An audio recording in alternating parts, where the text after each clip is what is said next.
The topic of my presentation is Amendment Act 104 of Indian Constitution. This act was introduced on 9 December 2019 and in Lok Sabha on 10 December 2019, in Rajya Sabha on 12 December 2019. The main purpose of this act is to extend the deadline for reservation of seats for the members of scheduled caste, scheduled tribes, and in Lok Sabha and State Legislative Assembly for a period of 10 years. There are certain constitution provisions which are related to the reservation of seats for scheduled caste and scheduled tribes and some representation of Anglo-Indian community by nomination in Lok Sabha and Legislative Assembly of State. Some of these provisions may be: first, Article 334, which talks about the provisions of Constitution. Here, Article 334, Clause 8 talks about of 10 years, whereas 334, Clause B talks about the Anglo-Indians are going away for time being. This have been provided for a period of 70 years since the enactment of Constitution was expired on 25th Jan 2020. This bill seeks to extend the reservation of scheduled caste and tribes by another 10 years till 25th Jan 2030. Some controversies was being raised by the opposition, Mr. Azad, that the bill was committing injustice and there was a need for socio-economic protection and political empowerment. Also, no ticket was being given to Muslim for Lok Sabha elections.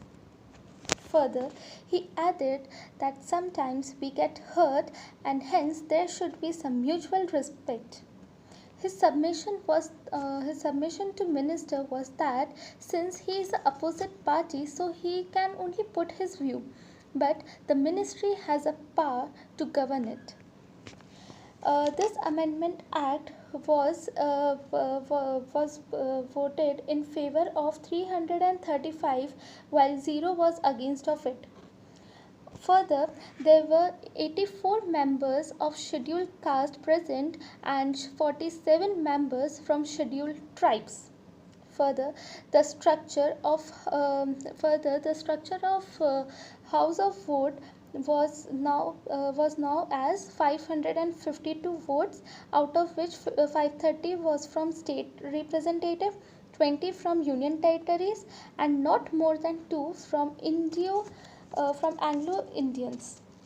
Anglo-Indians further stated that an amendment to Constitution was being rectified by legislation of not more than half of the state by resolution. Further, the amendment does not go away with the provisions of this.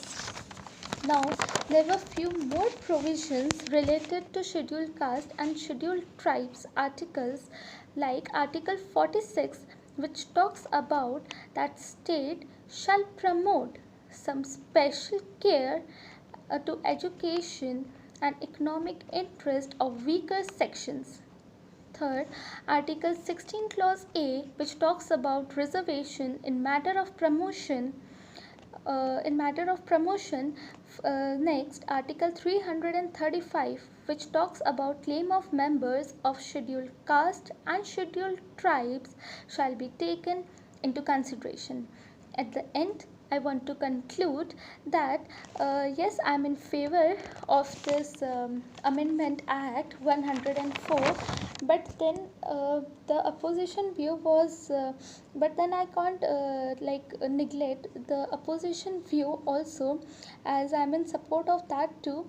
But yes, whatever the government has done is with the interest of is with the due interest, and definitely there will be no injustice, and yes, it was in the interest of socio-economic protection, and yes, a political empowerment was there. Thank you.